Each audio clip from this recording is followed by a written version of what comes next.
할렐루야, 반갑습니다.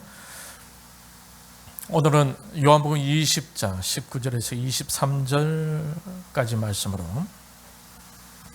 부활하신 후에 예수님의 명령이라는 제목으로 하나님 말씀을 나누도록 하겠습니다. 안식 후 첫날 저녁 때였습니다. 예수님이 십자가에서 돌아가시고 3일째 저녁이었는데 제자들이 유대인들을 두려워해서 모든 문들을 다 닫고 잠그고 제자들이 옹기종기 모여 있을 그때였습니다. 부활하신 주님께서 부활체에 변화된 그 몸을 가지시고 제자들이 문을 잠그고 있는 그 가운데에 그 방 한가운데에 주님이 갑자기 나타나셨습니다. 그리고는 그들에게 하신 말씀이 평강이 있을지어다. 오늘 이 시간에도 부활하신 주님은 우리 가운데 계시면서 저와 여러분에게 하시는 말씀이 평강이 있을지어다 라고 말씀하실 줄 믿습니다. 할렐루야. 부활하신 주님께서 여러분 안에 들어와 계시니 그분의 평강을 믿음으로 마음껏 누릴 수 있기를 바랍니다. 주님께서 두려움에 빠져있는 제자들에게 평강이 필요하다라는 사실을 아시고 평강을 선포하신 후에 22절에 제자들을 향해 숨을 내쉬면서 이렇게 말씀하셨습니다. 성령을 받으라. 그런데 21절에서 평강을 선포하시면서 제자들에게 하신 말씀이 무엇입니까? 아버지께서 나를 보내신 것 같이 나도 너희를 보내노라 라고 말씀하셨어요. 지금 두려움에 떨고 있는 제자들을 복음을 전할 사명자로 보낼 계획을 가지고 있는 주님을 볼 수가 있습니다. 이러한 계획을 가지신 주님께서 그 후에 던지신 말씀이 바로 성령을 받으라 라는 것이었습니다. 그러니 그 사명자로 나설 제자들에게 반드시 성령을 받는 것이 필요하다라는 것이 아니겠습니까? 하나님의 사명을 가지고 이 세상에서 삔된 삶을 살기를 원하는 사람들, 하나님의 사명을 가지고 이 세상에서 소금된 삶을 살기를 원하는 일꾼들에게 꼭 필요한 것은 무엇이겠습니까? 바로 성령을 받는 것이다 라는 겁니다. 그런데 여기서 한 가지 집중해 볼 것은 성령을 받으라 라고 말씀하실 때에 주님이 숨을 내쉬며 라고 하면서 말씀하셨다고 하고 있습니다. 여기서 숨을 내쉬다 라는 말은 창세기 2장 7절에서의 불어넣다 라는 말과 그리고 에스겔서 37장 9절에서 불어서 살게 하라라는 말과 동일한 의미의 단어가 사용되고 있다는 것을 우리는 집중해 볼 필요가 있습니다. 창세기 2장 7절에 보면 우리 앞에서 우리 같이 보고 같이 읽도록 하겠습니다. 시작. 여호와 하나님이 흙으로 사람을 지으시고 생기를 그 코에 불어넣으시니 사람이 생명이 된지라. 생기를 그 코에 불어넣으시니. 그리고 에스겔서 37장 9절 같이 읽겠습니다. 시작. 너는 생기를 향하여 대언하라. 생기를 대언하여 이르기를 주 여호와의 말씀에 생기야 사방에서부터 와서 이 사망을 당한 자에게 불어서 살게 하라 하셨다 하라. 그러니 주님의 제자들을 향하여 숨을 내쉬는 이 행위는 바로 제자들을 살리기 위한 어떤 주님의 제스처를 취했다. 주님께서 어떤 제스처를 취했다라고 이렇게 볼 수가 있는 것입니다. 흙으로 사람을 지으실 때 생기를 불어넣고 하나님의 인격적인 교제를 할 수 있는 존재가 되게 하셨듯이 제자들이 하나님과 일을 할 수 있는 영적인 사람으로 만들기 위한 주님의 제자 양육의 한 부분이었다라는 것입니다. 에스겔서 37장에 보게 되면 골짜기에 뼈들이 가득 쌓여 있는데 하나님께서 에스겔 선지자 보고 하나님을 대신하여 내가 생기를 너희에게 들어가게 하리니 너희가 살아나라 하고 대언을 하라. 그러면은 그 뼈들이 서로 연결되면서 살아나게 된다는 말씀대로 에스겔이 하나님 명령을 따라 대언을 했는데 그때 그 골짜기는 모든 뼈들에 힘줄이 생기고 살이 오르며 그 위에 가죽이 덮이게 되었다라는 거예요. 그때 한 번 더 생기야 사방에서부터 와서 이 죽음을 당한 자에게 부르서 살아나게 하라라고 대언을 하니까 그들이 살아서 일어나 서는데 극히 큰 군대가 되었다라는 말씀이 에스겔서 37장 1절에서 10절까지 말씀입니다. 이처럼 주님이 제자들을 사명자로 보내기 전에 제자들을 향해 숨을 내쉰다라는 것은 바로 이러한 주님의 마음이 담겨져 있는 것입니다. 숨을 내쉬면서 하신 명령이 바로 성령을 받아라입니다. 그러니 성령을 받는다라는 것은 하나님과 좀 더 친숙한 교제를 맺을 수 있는 방법이고 하나님의 일을 하기 위한 선행 조건이 되는 것입니다. 하나님과 친숙해짐으로써 하나님의 은혜와 평강과 능력으로 더 가까이 나아갈 수 있는 방법이기도 한 것입니다. 그러니 사명자로 나가기 전에 꼭 필요한 것이 성령을 받는 것이다 라는 거죠. 성령을 받아야 하나님의 일꾼으로서 사명을 감당할 수 있기 때문입니다. 성령이 충만하지 않게 되면은 육이 충만하게 되고 하나님의 거룩한 일을 감당할 수가 없는 것입니다. 하나님의 거룩한 이끄심을 받을 수가 없는 거예요. 이 말씀을 받는 그 순간에는 제자들에게 성령께서 강하게 임하지는 않았습니다. 그런데 주님이 한 번 더 성령님에 대해서 언급하신 적이 있는데 그것은 주님이 성천하시기 전이었습니다. 사도행전 1장 5절 말씀을 같이 읽겠습니다. 시작. 요한은 물로 세례를 베풀었으나 너희는 몇 날이 못되어 성령으로 세례를 받으리라 하셨느니라. 그리고는 사도행전 1장 11절에 보면은 주님이 성천하십니다. 그리고 사도행전 2장에서 성천하시기 전에 언급하신 그 성령님이 강하게 강림하시는 장면이 나오고 두려움에 떨고 있던 그 제자들이 성령의 능력을 받아서 말씀을 담대하게 전하면서 3,000명이나 구원받는 역사가 일어나게 됩니다. 이것을 볼 때에 사명자로 보낼 마음으로 성령을 받으라 라고 말씀하실 때는 엄청난 주님의 꿈과 비전이 있었음을 알 수가 있습니다. 이처럼 주님은 하나님의 자녀된 우리에게 성령을 받는 것이 절대 필요하다라는 것을 보여주고 있는 거예요. 하나님의 거룩한 일을 하기 전에는 반드시 성령을 받아야 한다라는 것입니다. 여러분 역사적으로 이렇게 철학사적 현대 사상적으로 쭉 보게 되게 되면은 한때는 인간의 이성을 신봉하던 때가 있었습니다. 인간의 이성이 하나님의 자리에 앉아서 마치 인간의 이성이 신이나 되는 듯이 인간 자신 스스로를 섬기고 하나님은 멀리 있어서 인간의 삶에 전혀 간섭하지도 않고 인간 스스로가 삶의 주인인 것처럼 행세를 할 때도 있었습니다. 그러면서 하나님을 무시하던 적도 있었습니다. 지금도 마찬가지죠. 하나님은 있다고 믿는데 하나님 말씀과 교훈에는 귀를 기울이지 않고 자신이 옳다고 판단하는 대로 살아가는 것입니다. 죄로 인해 타락한 인간이 고안해낸 것이 아무리 좋고 선하다고 하더라도 그러한 것이 얼마나 오래 가겠습니까? 옛말에 보면은 작심삼일이다라는 말이 있지 않습니까? 그래서 신자인 우리에게 궁극적으로 필요한 것이 무엇이겠습니까? 바로 성령 하나님이 필요하시다라는 거죠. 이것을 주님이 간파하고 계셨던 것입니다. 저와 여러분에게도 이 성령님이 필요하다는 것을 꼭 명심할 수 있기를 바랍니다. 할렐루야.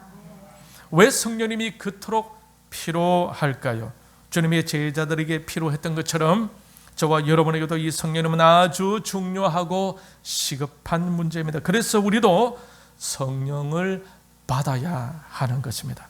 성령님을 받아야 성령님의 도우심을 받고 성령님의 인도하심을 받는 삶을 살아갈 수가 있습니다. 그래야 사명자로서의 삶을 끝까지 살 수가 있는 것입니다. 사도 바울은 심지어 이런 말도 하였습니다. 로마서 8장 14절에 보면은 같이 읽겠습니다. 시작. 무릇 하나님의 영으로 인도함을 받는 사람은 곧 하나님의 아들이라. 우리가 하나님의 자녀가 되는 것도 하나님의 영으로 인도함을 받아야 된다라는 거예요. 사도 바울은 로마서 8장 9절에서 또 이렇게 말씀하고 있습니다. 만일 너희 속에 하나님의 영이 거하시면 너희가 육신에 있지 아니하고 영에 있나니 누구든지 그리스도의 영이 없으면 그리스도의 사람이 아니라. 그리스도의 영이 없으면 무엇이 아니다라고요? 그리스도의 사람이 아니다. 그리스도의 사람이 아니다 이 말은 그리스도의 뜻을 쫓아서 살아갈 수 없다는 말씀이죠. 하나님 말씀을 따라 살아갈 수 없다는 말씀이죠. 성령 하나님이 이끄심을 쫓아갈 수 없다라는 것입니다. 그래서 그리스도 영이 없으면 그리스도의 사람이 아니다. 그러니 신자가 되기 위해서는 무엇이 필수 불가결한 것입니까? 성령님, 그리스도 영이 꼭 필요하다.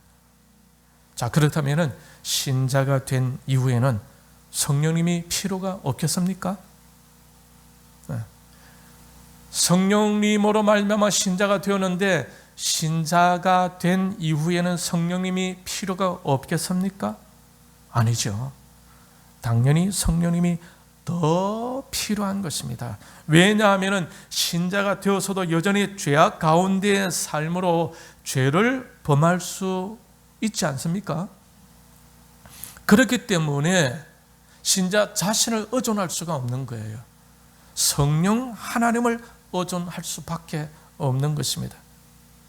이렇게 죄악 가운데 삶에서 죄를 범하게 되면은 죄악된 길을 쫓아서 자신이 편한 대로, 자신이 유익한 대로, 자신 기분대로, 자신의 감정대로 움직일 수도 있겠지요. 그래서 세상의 빛과 소금의 역할을 하도록 부름받은 신자들은 늘 성령 하나님의 이끄심을 쫓아가는 것에 집중하지 않으면 안 된다라는 것입니다. 자신의 안일함과 자신의 유익함과 자신의 기분과 감정을 걸러내고 성령 하나님의 이끄심을 쫓으려고 하지 않으면 우리는 우리의 연약함으로 인해서 언제든지 하나님이 기뻐하시지 않는 길로 갈 수 있기 때문에 우리는 절대적으로 성령 하나님의 이끄심을 쫓아가려고 해야 하는 것입니다. 성령 하나님의 이끄심을 쫓아가는 길은 바로 그 길이 진리의 길입니다. 요한복음 16장 13절 우리 같이 읽겠습니다. 시작. 그러나 진리의 성령이 오시면 그가 너희를 모든 진리 가운데로 인도하시리니. 진리의 성령이 오시면 우리를 어디로 인도하신다고요? 진리 가운데로 인도한다. 그럼 우리의 삶 속에서 우리가 진리로 나아가고 있는지를 늘 살펴볼 수가 있어야 되겠죠. 그 길이 성령님의 이끄심의 길이다. 성령 하나님의 이끄심을 쫓아가는 길은 주님의 영광을 나타내는 길입니다. 우리 요한복음 16장 14절 같이 시작. 그가 내 영광을 나타내리니. 이 그는 바로 보혜사 성령 하나님을 말합니다. 이 보혜사 성령 하나님은 내 영광은 누구의 영광일까요? 예수 그리스도의 영광을 나타낸다. 우리 예수님은 어떤 분입니까? 교회의 머리 되시는 분이 누구십니까? 예수님이죠. 우리 교회는 예수님 몸이에요. 아셨습니까? 교회의 머리 되시는 분은 예수님이죠. 그러니 성령 하나님은 교회의 머리 되신 예수님의 영광을 나타내기 위한 길로 성도들을 이끌어 가신다라는 사실입니다. 오늘 이 자리에 여러분 주님의 전에 나와 있지 않습니까? 이것이 하나님의 영광을 위한 것일까요? 예, 그렇죠. 하나님께서 예배드리는 그 영광을, 오늘 이 시간에 혹시 많은 사람들이 산으로 들러 친구들이 야 오늘 관광 단풍 구경하러 가자 해가지고 예배를 드리지 않고 단풍 구경하러 지금 예배 참석지 않게 되면 그 순간은 즐겁죠. 그죠? 마음이 시원하죠.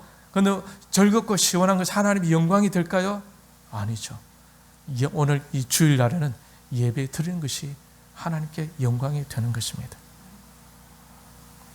또 성령 하나님의 이끄심을 쫓아가는 길은 거룩한 길입니다. 고린도전서 3장 16절 17절 같이 읽겠습니다. 시작. 너희는 너희가 하나님의 성전인 것과 하나님의 성령이 너희 안에 계시는 것을 알지 못하느냐? 누구든지 하나님의 성전을 더럽히면 하나님이 그 사람을 멸하시리라. 하나님의 성전은 거룩하니 너희도 그러하니라. 성령이 거하시는 사람들은 하나님의 성전인데 그 하나님의 성전은 거룩하다라는 것입니다. 이 거룩하다라는 무엇이냐면 세상과 구별되다 이 말입니다.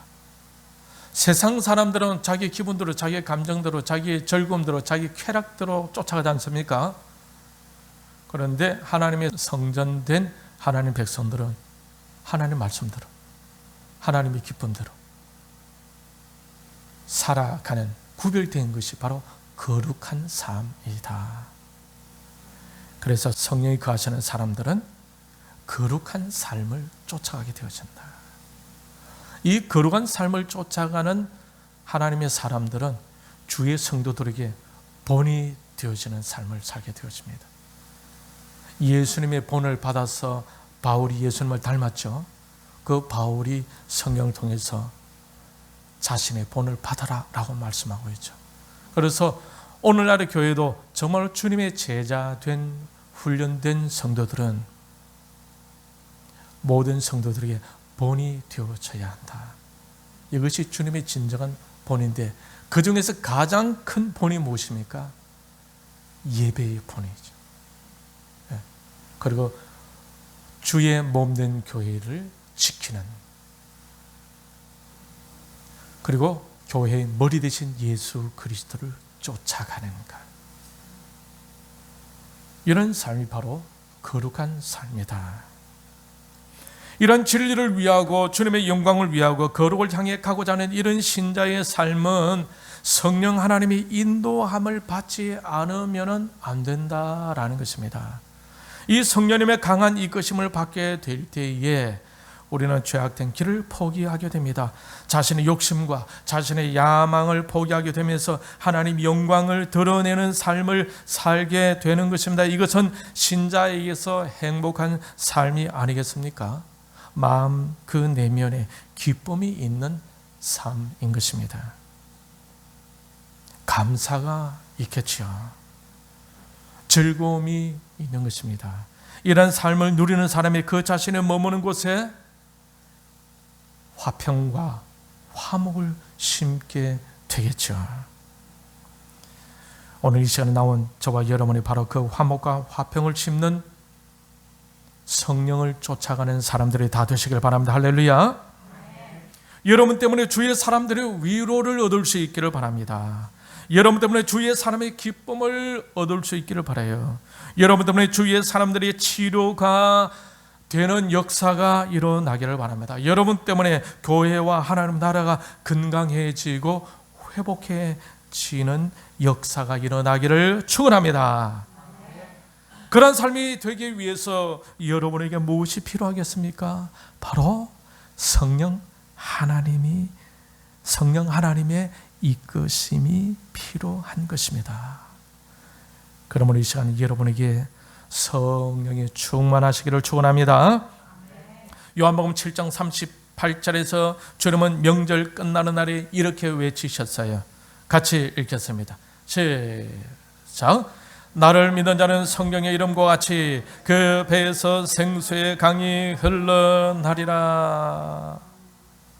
그 배에서 생수의 강이 막 솟아나서 흘러나겠다. 이 말씀에 대해서 요한복음 7장 39절은 이렇게 설명해 주고 있습니다. 같이 읽겠습니다. 시작. 그를 믿는 자들이 받을 성령을 가리켜 말씀하신 것이라. 생수의 강이 흘러 넘친다는 것은 그 마음 안에서 성령이 흘러 넘치는 것을 말씀하신 거예요. 그러니 주님을 믿는 자들에게서 욕심이 흘러나오면 되겠습니까? 안 되겠습니까? 안 되겠죠. 교만이 흘러나와서 되겠습니까? 안 되겠습니까? 안 되겠죠. 자신의 욕망이 흘러나와서도 안 됩니다.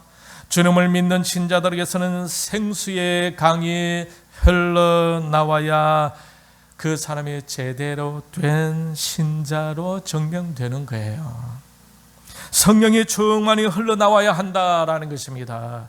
사랑이 흘러나와야 되고 희락이 흘러나와야 되고 화평과 오래 참음과 자비와 양성과 충성과 온유와 절제가 우리 속에서 흘러나와야 하는 것입니다. 이것이 성령이 우리 안에서 솟아나오는 거예요. 여러분, 이런 사람의 얼굴들 보면 알아볼 수 있겠습니까? 알아볼 수 있겠죠. 성령이 확 솟아나는 사람 얼굴이 평안하겠습니까? 얼굴이 굳어져 있겠습니까? 얼굴이 은혜롭겠습니까? 얼굴이 막 이렇게 흉측하겠습니까? 은혜롭겠죠. 예, 그래서 그 사람을 보면은 성령의 이끄심을 받는 사람이구나. 안에 성령이 흘러나오는 사람이구나. 아니구나. 이것을 그 열매를 보면서 알 수가 있다라는 거예요. 그러니 주님을 믿는 사람에게서 이처럼 성령이 솟아나야 한다. 그런데 신자에게서 말이죠, 이 성령이 아니라 악한 영이 충만하면 어떤 것이 흘러나올까요? 여러분, 악한 영이 간에 충만한 것이 보입니까? 안 보입니까? 안 보이죠. 여러분, 성령이 우리 안에 충만한 것이 보입니까? 안 보입니까? 안 보이죠. 그런데 성령의 안에서 충만한 것이 어떻게 나타납니까? 그 열매를 통해서 나타난다. 그 얼굴과 그 삶을 통해서 나타나는 거예요. 교만하고 말이죠, 남을 미워하고 시기 질투하고 남을 깎아내리고 그 은근히 사람을 막 엎쳐내리고 이런 것은 성령 충만한 것이 아니에요. 그래서 여러분, 성령 충만하면은 늘 연약한 자를 할렐루야 잘 계셨어요. 주님의 사랑이 풍성하겠죠. 사람이 교만해서 막 이런 어깨에 힘을 주고 일하겠습니까? 아니죠. 온유하겠죠. 온유하겠죠. 그리고 그 안에 평안이 가득하겠죠. 그런데 악한 영이 가득하면 어떤 것이 흘러나올까요? 로마서 1장 29절 31절 같이 한번 보겠습니다.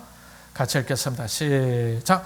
곧 모든 불의, 주와 탐욕, 악의가 가득한 자요, 시기, 살인, 분쟁, 사기, 악독이 가득한 자요, 수근수근하는 자요, 비방하는 자요, 하나님께서 미워하시는 자요, 능욕하는 자요, 교만한 자요, 자랑하는 자요, 악을 도모하는 자요, 부모를 거역하는 자요, 우매한 자요, 배약한 자요, 무정한 자요, 무자비한 자라. 악한 영이 충만하게 되면은 이런 것들을 그냥 자기도 모르게 그냥 습관적으로 흘러나오게 되어진다. 요한일서 3장 8절에서 이런 죄를 흘러내 보내는 자들은 누구에게 속한 자라고 말씀하고 있습니까? 요한일서 3장 8절 같이 읽겠습니다. 시작. 죄를 짓는 자는 마귀에게 속하나니 마귀는 처음부터 범죄함이라. 하나님의 아들이 나타나신 것은 마귀의 일을 멸하려 하심이라. 그러니 이러한 죄의 열매들이 나타나게 되면, 죄를 지었다 이 말씀이잖아요.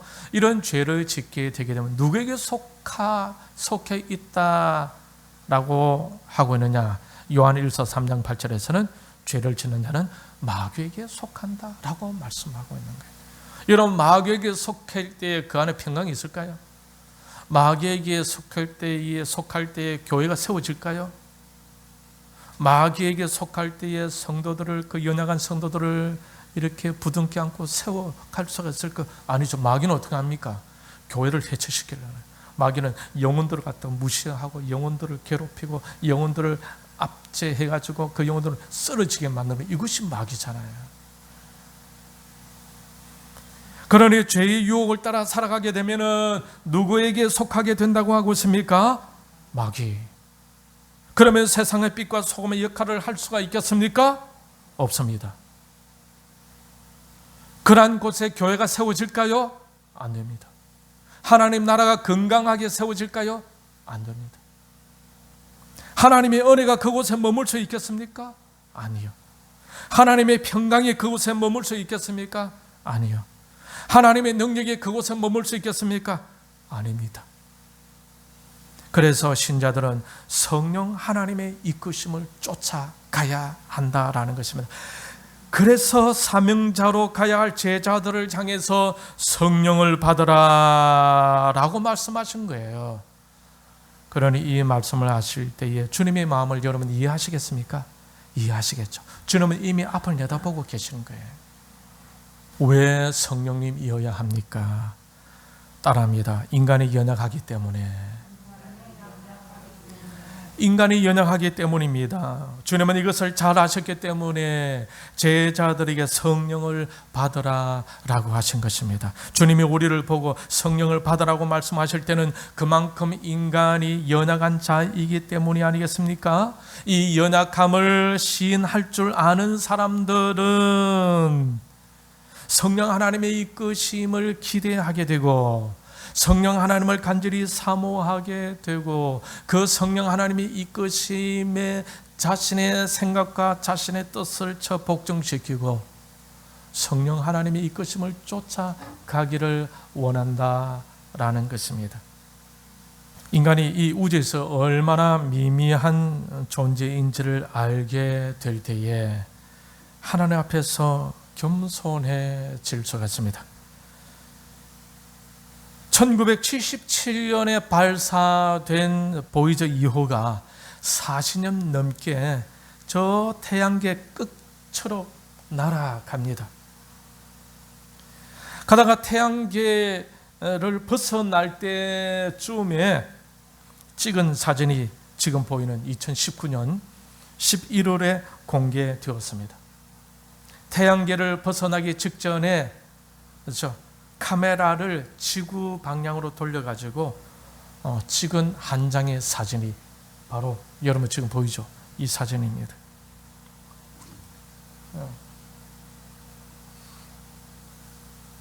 여기 이쪽은 여기 빨간 것이 있죠? 잘 안 보일 수 있는데 이게 다 별들인 별들 이렇게.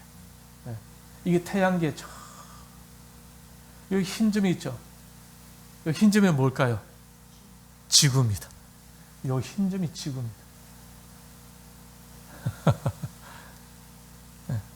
근데 은하계가, 이 우주에는 은하계가 엄청난, 이런 우리 태양계가 속해 있는 은하가 있지 않습니까? 이런 엄청난 그 은하계가 엄청나게 많은 거예요. 엄청나게 이런 은하계가. 이 수많은 별들 가운데 지금 이렇게 반짝이는 이 점 하나가 바로 지구다. 저 작은 점 안에서 70억이 넘는 인구가 찢고 볶으면서 살아가고 있는 거예요.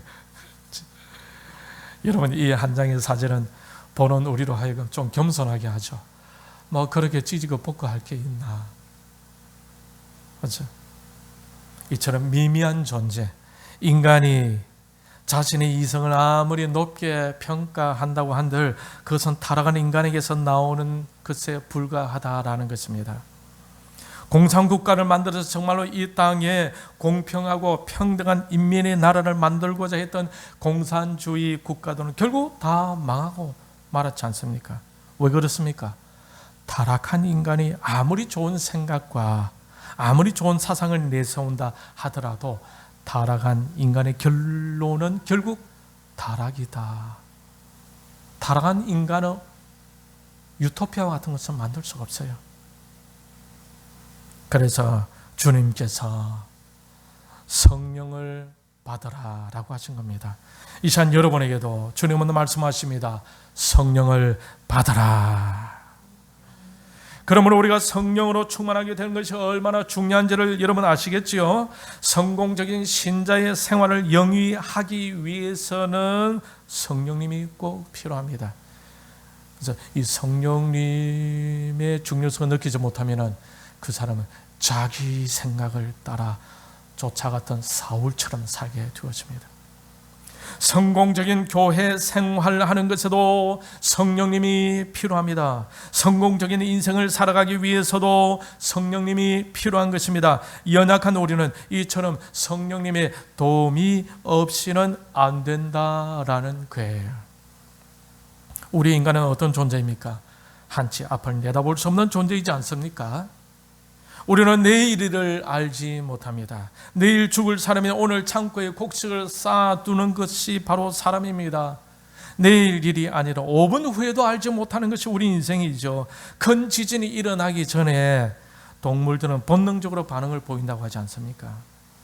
그러나 내일 일이 아니라 당장 5분 후에 일어날 일을 모르는 것이 바로 사람이다라는 겁니다. 그래서 주님이 사명자로 서게 될 제자들 향해서 성령을 받으라 라고 하신 거예요. 여러분, 우리 인간의 의지가 또 얼마나 약합니까? 여러분, 베드로를 보면 쉽게 알 수가 있죠. 그는 예수님과 3년 동안이나 함께 생활하면서 예수님이 행하시던 수많은 이적을 체험한 사람입니다. 그런데 그런 제자였던 베드로가 어떻게 했습니까? 다른 사람들은 모두가 주님을 배반한다 하더라도 자신만은 그렇게 하지 않겠다라고 다짐했던 베드로는 몇 번? 3번씩이나 예수님을 부인하지 않았습니까? 예수님은 제자들의 연약함을 너무나 잘 알고 계셨어요. 그래서 사명자로 나서기 전에 성령을 받으라고 하신 것입니다. 그러니 저와 여러분도 성령을 받아야 할 존재임을 아시겠죠? 그래서 여러분 기도할 때 가장 첫 번째 기도가 성령님 내 안에서 충만하소서. 하나님 내 속에서 성령으로 충만케 하셔서 나의 생각과 나의 마음과 나의 뜻과 나의 선택과 나의 결심을 이 성령님 앞에 굴복시키고 성령님을 쫓아가는 나의 삶이 되게 해 주셔서 그리하여 하나님께서 예배해 두신 그 축복의 땅을 내가 밟을 수 있지 않겠습니까? 나를 성령으로 충만케 하옵소서. 이것이 가장 첫 번째 기도 제목이어야 됩니다. 이것이 우리가 축복의 땅을 밟을 수 있는 최고의 멋진 길입니다. 할렐루야. 그래서 예수님께서 제자들 향해서도 우리에게 성령을 받으라 라고 하신 거예요.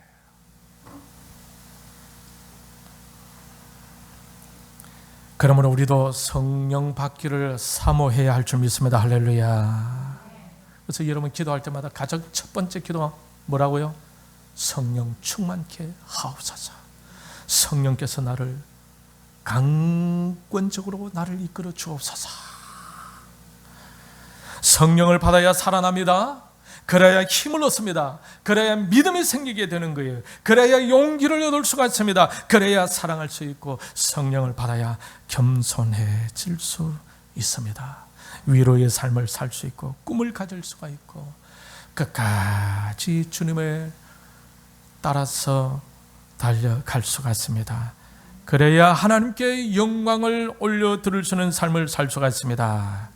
주님이 주고자 하셨던 그 성령님, 오늘 이 시간에 지금 여러분도 믿음으로 여러분의 마음을 온전히 열고 주님이 주시고자 원하시는 대로 그 성령 하나님을 다 받을 수 있기를 바랍니다. 할렐루야. 그래야 하나님이 원하시는 아름다운 일꾼으로 성숙하고 성장해서 이웃의 영혼들을 위하여 교회를 위하여, 하나님의 나라를 위하여 사명자로서의 삶을 성공적으로 살아갈 수 있는 여러분이 다 되시고 주님께 남은 여생 동안 귀하게 쓰임 받을 수 있기를 주님의 이름으로 축원합니다.